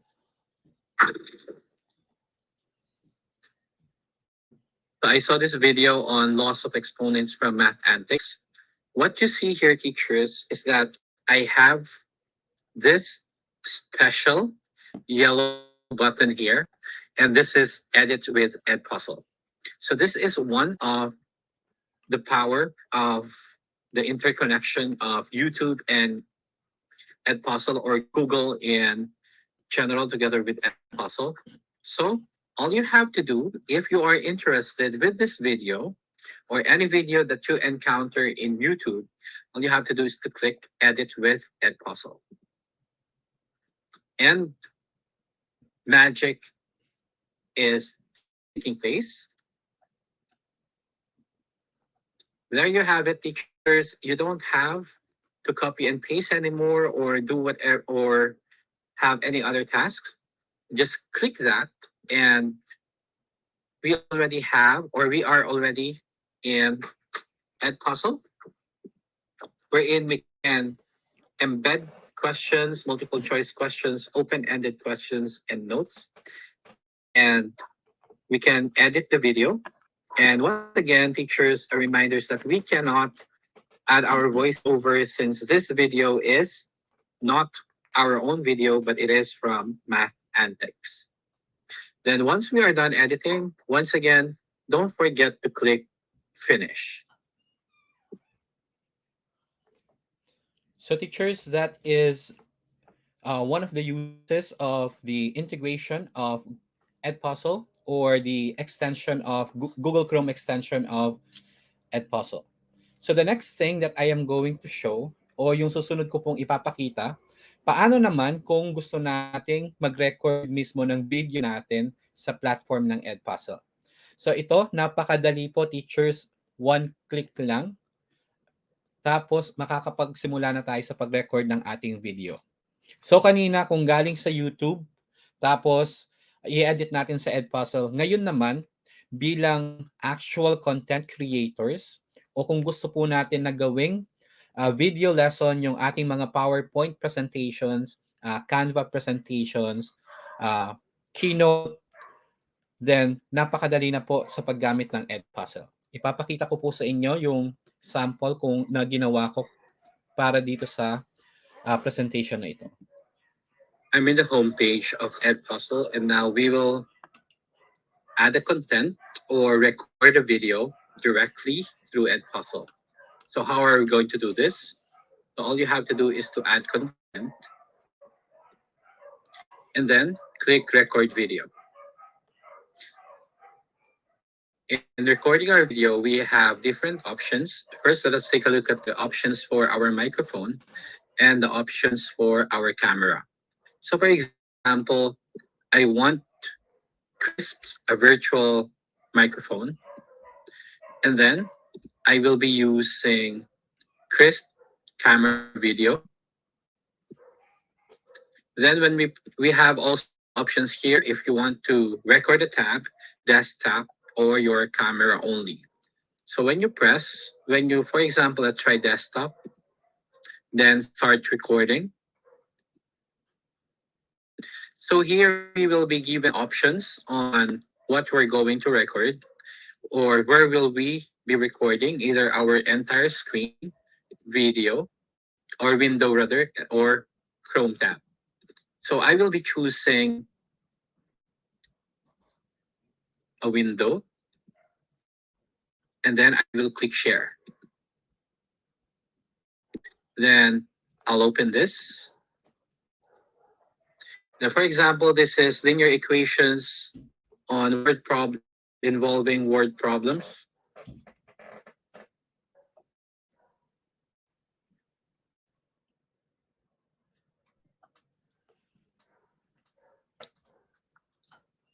So here are the steps in solving problems and so on and so forth. And then you can keep on going and then you can explain the normal thing that you do with your students. Then once you are done, you can click stop sharing. And take a look now. It is already being loaded in Edpuzzle. The next thing that you're going to do is you will be given options once it is processed already. So take note that the length of processing will depend on the speed of your internet. So we'll go back to this once it is done processing.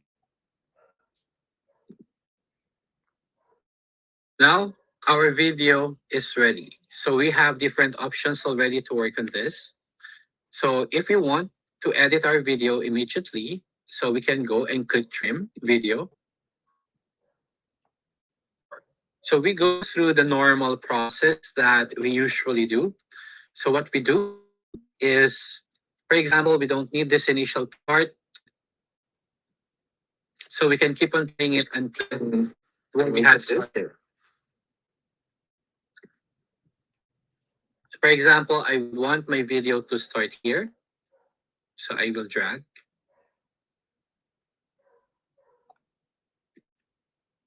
And then we go back to the same process again, wherein if we want to save the video already, if we want to undo, if we want to keep on editing our videos. For example, I am done with this already, so I will click save. So save all changes. Do you want to save? So click save. So this is our video already. Then the next thing that we can do is to click our video. Now, for example, this is linear equations on involving word problems.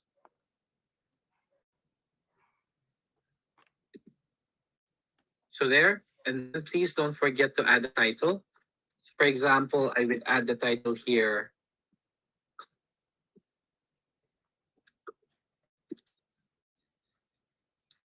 Linear equations or word problems involving linear equations. save, then we upload the video.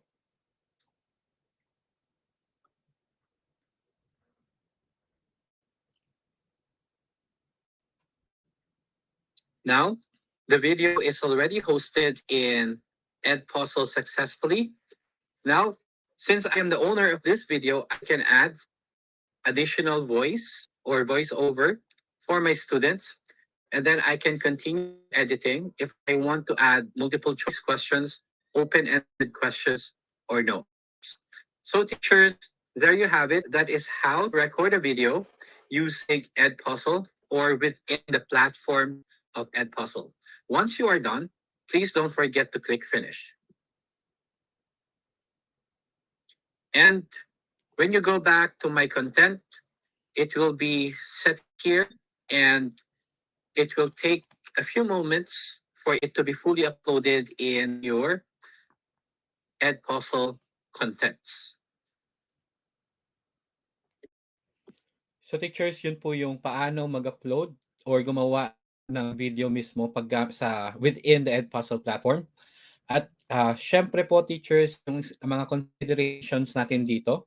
Unang-una, yung bilis ng pag-upload natin sa Edpuzzle, nakadepende po sa bilis ng internet din natin. Tapos pangalawa, kung gaano po kalaki yung file na ginamit natin. Ang isa sa kagandahan nito, pag gumagawa tayo ng sarili nating content, syempre mas contextualize yung video lesson na bibigyan natin sa mga students. And accordingly, based sa survey namin sa aming departamento namin sa MAC, merong mga students na nagre-request talaga ng video created by their teachers. So once in a while, gumagawa po kami ng nagre-record kami ng video. Pero syempre, depende din kung kaya ng time or meron ibang alternative gamitin. Kasi yun nga ang sinasabi natin, padaliin natin ang buhay. Kung pwede tayong gumamit ng mga videos from YouTube or sa iba't ibang channel, pwede naman po natin yun. Pero syempre, minsan, lambing ng mga students natin. So, yung sa amin, parang gusto namin pagbigyan. So, as long as we can, kung kaya naman namin ng team, then we do it. Kung natatandaan nyo po sa mga friends natin or co-teachers na nanood sa isa sa episode sa Edpuzzle Pilipinas, yung co-teacher ko, yung pinakita niya yung paggawa niya ng video din when we started flipping our class in last term. Ang susunod po na update ng Edpuzzle, na sa akin, ito po yung isa sa mga pinaka-paborito ko, yung audio response. Yung audio response, kasi di ba, we are in distance learning. Minsan, kahit na online yung ibang students natin, kapag nagsasalita sila medyo choppy, or kapag tinatawag natin sila habang nagsasalita biglang naglalag or nawawala, marami tayong there are a lot of reasons. Maraming ibang dahilan bakit hindi natin fully naririnig minsan yung mga students. Nung lumabas itong update na to ng Edpuzzle, ginamit ko agad sa aking klase. At parang nung nakikinig ako ng mga responses ng mga students habang naghihintay akong matapos yung sila sa activity nila, I don't know, pero parang sobrang saya ko no. Parang sabi ko, ito pala talaga yung boses niya. Or kung meron akong ibang estudyante nung grade 7, na student ko rin ng grade 8, parang bumaba na yung boses niya, nagiging mama na. Yung ganon. Na I feel that there is an attachment or there is a connection habang naririnig ko lang yung boses ng mga students. Kasi siguro para sa akin, isa ito sa aking pinaka-namimiss, yung personal interaction with my students. So teachers, ipapakita ko po sa inyo yung sample ng aking lesson na merong audio response. Towards the end of one of my videos in Edpuzzle, I added an open-ended question, and it reads, "What do you think of this lesson? Is it easy, medium, or difficult? what makes you say so. And then another update coming from Edpuzzle is the addition of audio response. So I click this, the audio response, and this will now allow audio responses from our students. Now, how does it look like when it is being watched by the students already? So here, in the preview of this video, this is an open-ended question, and it says, please use audio response. I asked this from my students, so students will answer. Just click this, and students can answer with audio. Now, let us listen to some of the responses of my students. Let's listen to one response. I think it's easy for me, at least for this lesson. What makes me say so is because I'm very familiar in how to use square root, and I think that since square root is present in this lesson, I'll be able to answer it fast and get the final answer because I have already learned basics when we look at the different squares. When I was reading or when I was listening to their responses, I felt so happy because it's been a while since I really had a conversation with my students in the classroom. So let's listen to one more. I'd say it's around easy to medium since the computations and stuff seem easy to understand and answer. Just to continue practicing. So there we have it, teachers. That is another update only from Edpuzzle. So yun po, teachers, yung para sa akin, talagang isa sa mga napaka-powerful na feature ng Edpuzzle at sobrang pasalamat ko sa update na ito. Kaya teachers, kung meron kayong pagkakataon, I really encourage you to use this update or this feature of Edpuzzle, lalo na sa mga nag-online learning or yung mga may pagkakataon na i-share ang Edpuzzle sa kanilang mga students. Kasi iba yung feeling. I hindi ko talaga may explain yung feeling, pero yun nga siguro yung pagka-miss ko kasi pangalawang taon na po natin sa pandemic learning dito sa Pilipinas. Kaya nung naririnig ko yung mga boses ng mga estudyante ko, parang it gives me the feeling na nagre-recite sila sa regular classroom. Kasi even if we have our synchronous sessions, syempre yung minsan hindi natin nabibigyan ng pagkakataon lahat-lahat. So dito lahat ng estudyante natin maririnig natin. So pati yung mga tahimik na students, pati yung mga mahiyain na students, we are giving them chances to express themselves. Naririnig natin yung mga boses natin kasi alam ko na you can relate sa experience ko din na merong estudyante na sobrang mahiyain, ayaw nilang mag-unmute or kung mag-unmute man sila, parang 2-3 seconds lang, yes, sir, ganun isasagot. Tapos, or kaya, I don't know, ganun. Kasi may element na nahihiya sila sa kanilang mga kaklase, something like that. But dito, I got 100% participation, 100% engagement from my students. At actually, it also serves a feedback sa akin kasi the students are actually reflecting. Pero this time, sinasabi na nila sa akin kung ano yung state na nila, kung nasa ang level na sila sa pag-intindi ng ating lesson. And teachers, malaking pasasalamat ko lang din po sa Edpuzzle Pilipinas at sa lahat ng coaches dito sa Pilipinas. Kasi there are already more than 200 coaches mula nung sinimulan natin yung presentation natin ng Edpuzzle dito sa KTS. At para sa community naman po natin dito sa Edpuzzle Pilipinas, meron na po tayong humigit kumulang na 2,000 members. At alam ko po na yung mga around 2,000 members natin na-enjoy din nila yung mga updates ng Edpuzzle. So yun po yung katapusan ng aking sharing about updates of Edpuzzle at ang pag-plug ko din indirectly sa Edpuzzle Pilipinas. Kaya Ambassador Franco, I will also take this opportunity para imbitahan yung mga nandito sa KTS at sa ating mga nanonood na sumali sa culmination activity ng Edpuzzle Pilipinas sa October 27 po, 2021.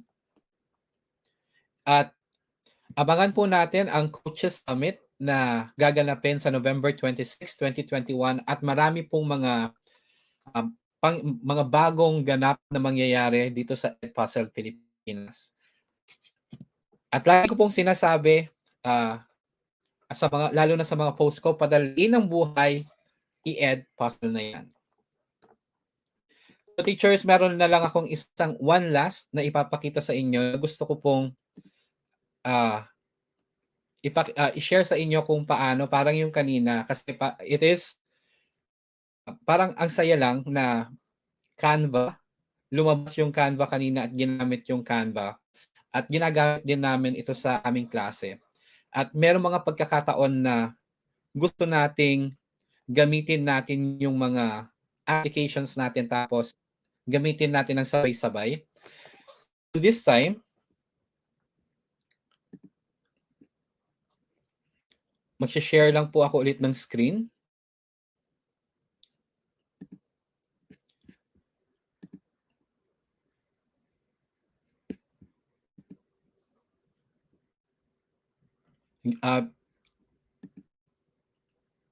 Saglit lang po.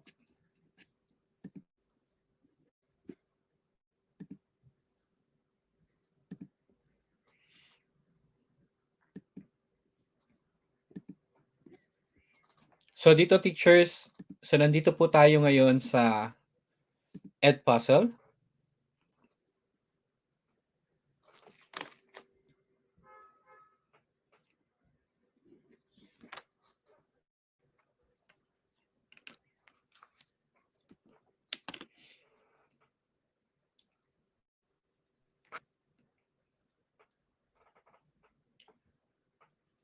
So ayun, nakikita ko na po. Inantay ko lang pong mag-load yung screen ko sa YouTube para ma-sure kung gumana. So ito po, gagawin po nating live yung pag-upload at paggamit ng Canva. So add content, tapos record video.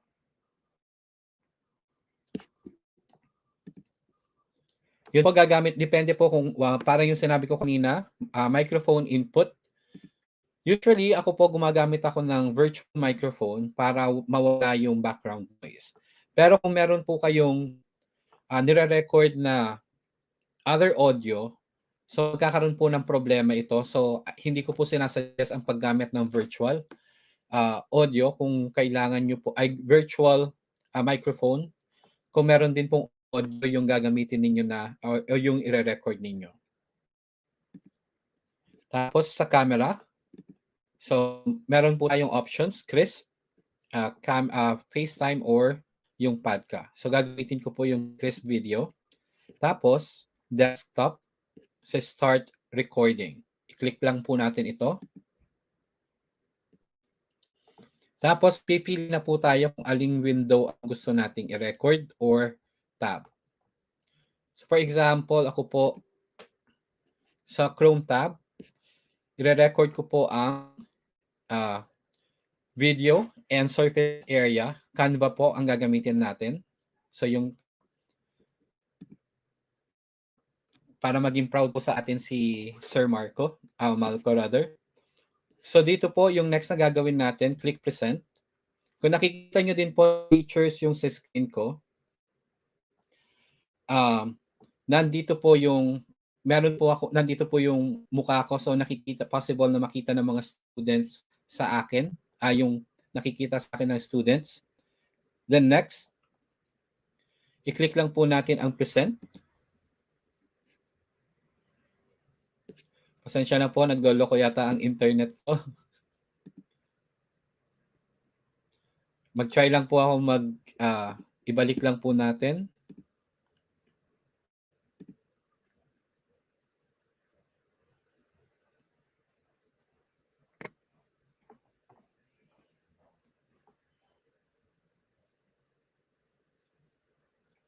So medyo natatagalan lang po sa pag-reload pero antayin lang po natin sandali, teachers, since madali lamang po ito. So minsan yan po talaga ang mga nagiging problema natin sa online setup. So antayin ko pong mag-fully load.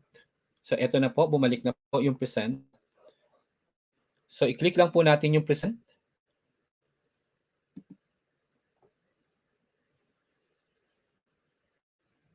So gaya po ng sinabi sa atin kanina, so ano po yung paraan ng gusto nating pag-present? So pwedeng standard or pwedeng window or iba't ibang paraan. So ako po gagamit ako ng standard presentation. I-click ko lang po ang present.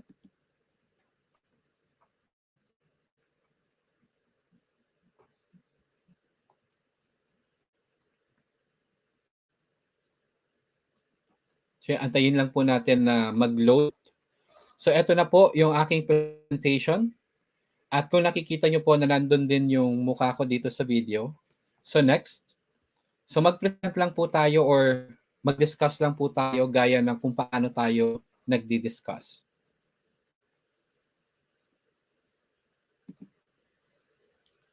So i-click lang po natin yan. Ganyan lang po, dire-diretso.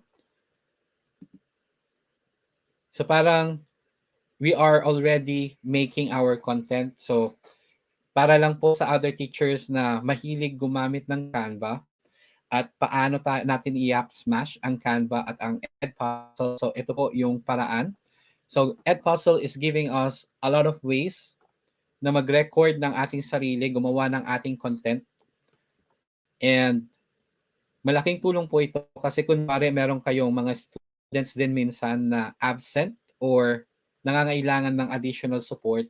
So kung meron po tayong oras, kung gusto po natin gumawa ng content natin na pwede natin share sa mga students, this is very helpful.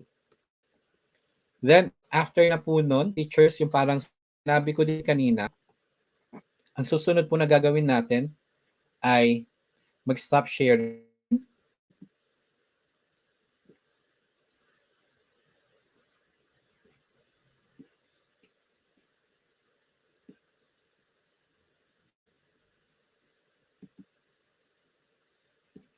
At yun po, babalik na po ito sa ating maglo-load na po ito sa Edpuzzle gaya po ng pinakita ko kanina at pwede na po nating i-edit ang video na yon pagkatapos. So maraming salamat po sa pagkakataon at special shout out po sa mga nag-comment din kanina sa aking classmate din dati si Miss Lizelle Guerrero all the way from Brunei who is also watching right now. Yan, thank you so much, Sir Alwin, no, for that updates, no, on Edpuzzle. Again, for those teachers who are here who might be new to Edpuzzle, okay, and might get confused, no, because okay, the discussion of Sir Alwin is quite advanced, okay, for the others, no. But do please I link our Edpuzzle series playlist in the chat, okay, so that you can see all and everything about Edpuzzle, no. What Sir Alwin or Ambassador Alwin, no, provided us for today are the updates and other things, no, advanced uses of Edpuzzle. So maraming salamat for those updates, Sir Alwin. Okay. So teachers, maybe we can entertain some of your questions or concerns, okay, or things that you'd like to ask, no, from our ambassador. Okay.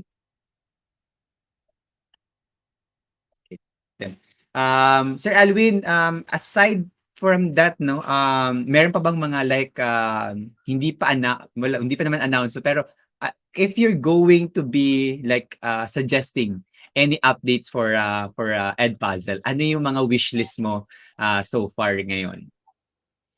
Sa akin, Sir Franco, ang isa sa mga wish list ko talaga, I think na-announce naman na ito, so safe ko sigurong sabihin, na-announce na sa ng ibang app, yung app smashing ng Kahoot at ng Edpuzzle, kung saan pwede na nating i-upload ang ating mga Edpuzzle videos at pwede nang manood ang mga students natin. Tapos, diretso na yung gamifying.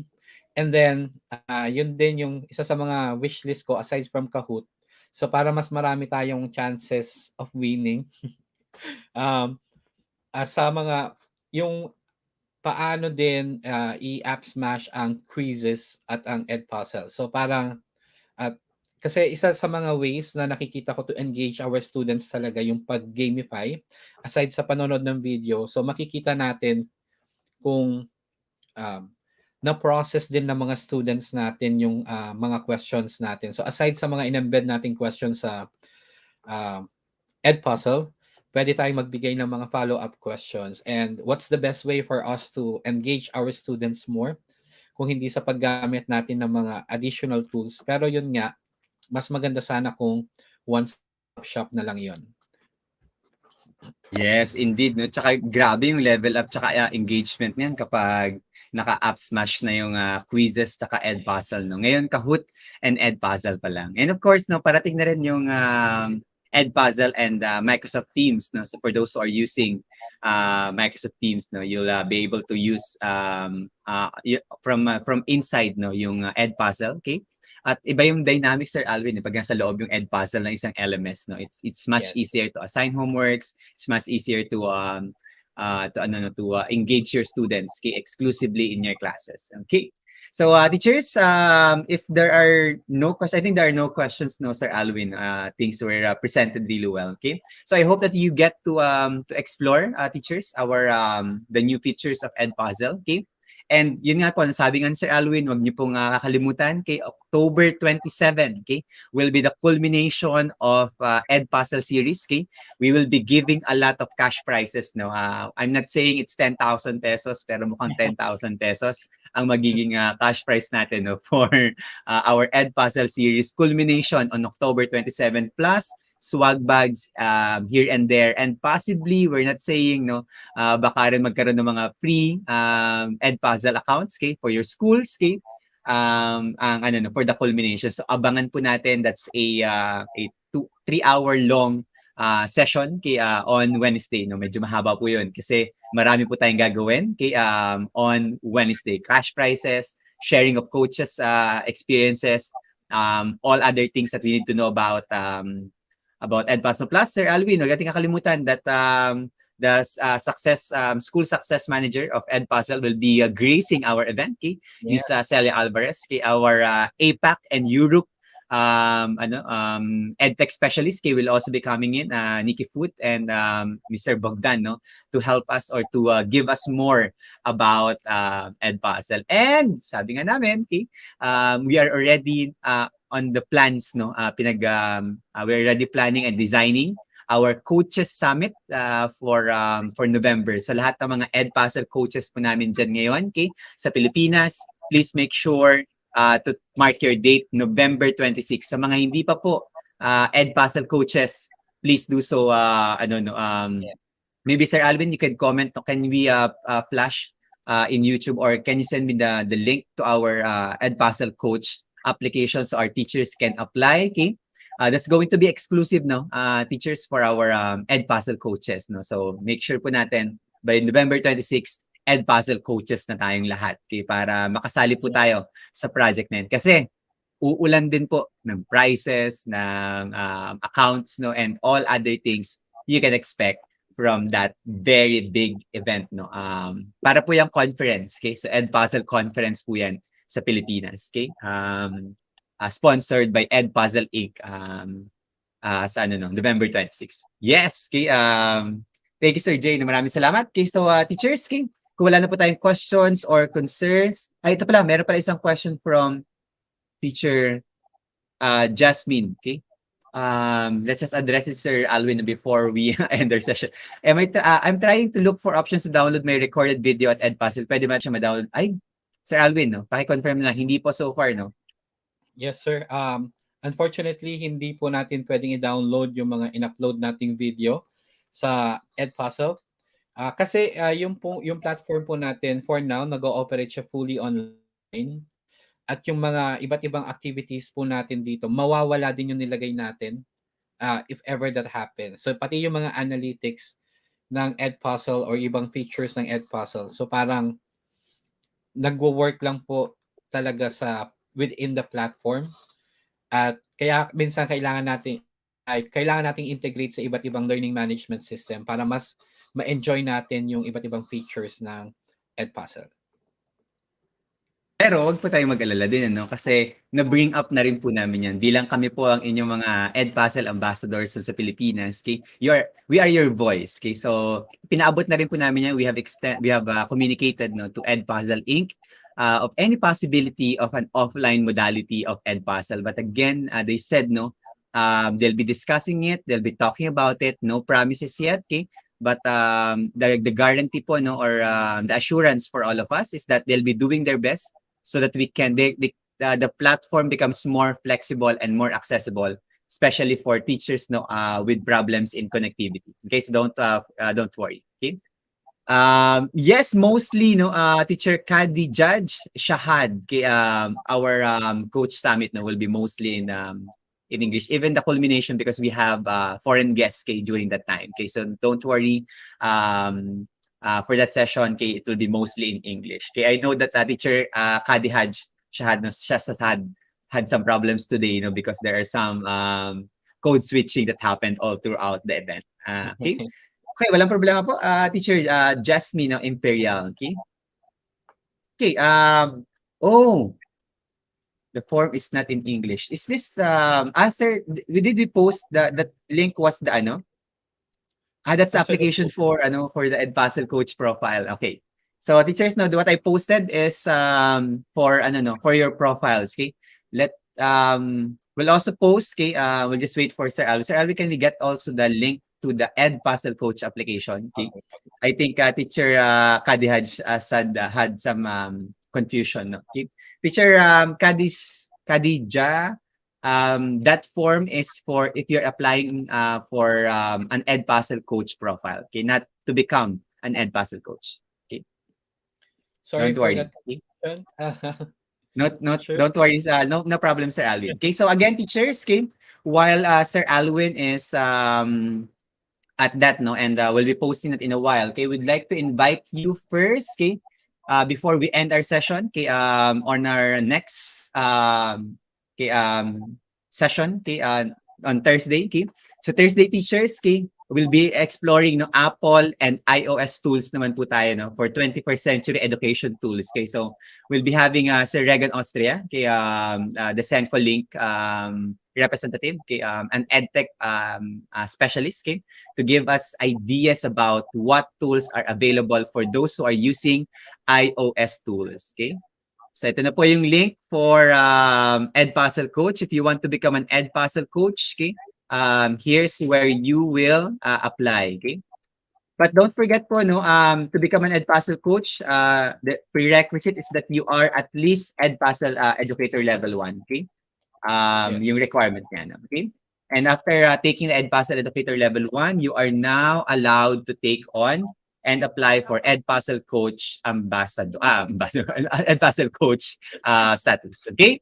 So teachers, before we end, no, and before we bid goodbye to Sir Alwin, we'd like, of course, to share our appreciation. Okay, so let me present this certificate of appreciation to Sir Alwin. Okay, so this certificate of appreciation is respectfully awarded to Sir Alwin S. Reclosado for sharing his knowledge and expertise in the recently concluded webinar entitled Edpuzzle and Canva, Empowered Educators as Content Creators, awarded on October 16, 2021, to be signed by your administrators, Joseph Angelo M. Santos, Paula J. Mendoza, Angelo B. Malyari, and Franco Nicolo P. Adun, okay, with a training duration of 2 hours. Maraming salamat, Sir Alwin. Okay. Again, teachers, let's show our appreciation for Sir Alwin in the chat box, okay? Or our virtual applause in the chat box, okay? And before we let you go, Sir Alwin, no, we would like to ask, okay, any message, okay, or any message of hope and encouragement for our teachers. So teachers, I know that we are still in this very challenging time. At alam ko po na marami sa atin ang nag-aabang na ng mga pagbabago with the hope na sana magkaroon na tayo ng mas magandang pagkakataon para bumalik sa school. Pero habang wala pa po ito, parang habang pinaplano pa ang lahat, kung kailangan nyo po ng suporta kung kailangan nyo po ng mga training sessions, pwedeng-pwede nyo po kaming i-message sa aming mga messenger. At yung mga kasama po natin sa Edpuzzle Pilipinas, nakaka-receive po ako ng message at alam ko po na alam nila na nagre-reply ako. At kung meron po kayong mga request na training, pwedeng-pwede po kayong mag-message. Basta available po kami ni Sir Franco or kung sino mang coach natin ang na available para sa inyong mga schools, nandun po kami, pwedeng-pwede po kaming pumunta. At wag po kayong mag-alala, teachers, ang mga trainings po na binibigay natin sa mga iba't ibang schools ay libre po. At ito po ay isa sa mga paraan para bigyan namin ng suporta ang mga teachers, mga schools, at ang ating mga student. Kasi po para sa akin, napaka-importante po ng engagement, lalo na sa panahon na ito. At sa end naman ng mga students po natin, mas maganda siguro na makapagbigay tayo agad-agad ng feedback sa pamamagitan ng Edpuzzle. So yun po, teachers, maraming salamat po sa inyong suporta at maraming salamat po sa panonood ng series namin dito. At maraming salamat ulit, Sir Franco, for giving me the chance and opportunity na mag-share sa ating mga kaagapay. Maraming salamat, Sir Alvin, mulit-muli for for your generosity. Kasi teachers, magpapaalam na po tayo ngayon kaya Sir Alvin, kaya kailangan na rin po magpahinga Sir Alvin kasi back-to-back po siya na webinar for today. Meron po siyang training kaninang umaga and then ngayong hapon. Okay, again, Sir Alvin, maraming salamat po and thank you so much for your time. Thank you, sir. Thank you, teachers. Bye. Okay, so teachers, we'll now proceed to our evaluation. Okay, so this is now your evaluation link. Okay? Please do check if it works. Okay, para po magawan ko ng paraan if it's not working. That will be the basis as well of your certificates. Okay, for admission. Okay, please make sure to encode your names and your emails correctly because that will be used for generating and sending your certificates. Okay, I'll be just waiting for some comments in the chat if the link is working and it's I don't know you're able to access the evaluation link. Okay. So that's https://tinyurl.com/edtech p2. Welcome, teachers. Maraming salamat din po. By the way, for those who were affected by the typhoons, I hope that you are all safe and getting able to recover now. Okay. Please do let us know if there's any work anything that we can help you with. Okay. Teacher, thank you, Teacher Mary Joy Vargas for that confirmation. Okay, so teachers, magpapaalam na po ako. And again, have a nice day today. Have a nice weekend.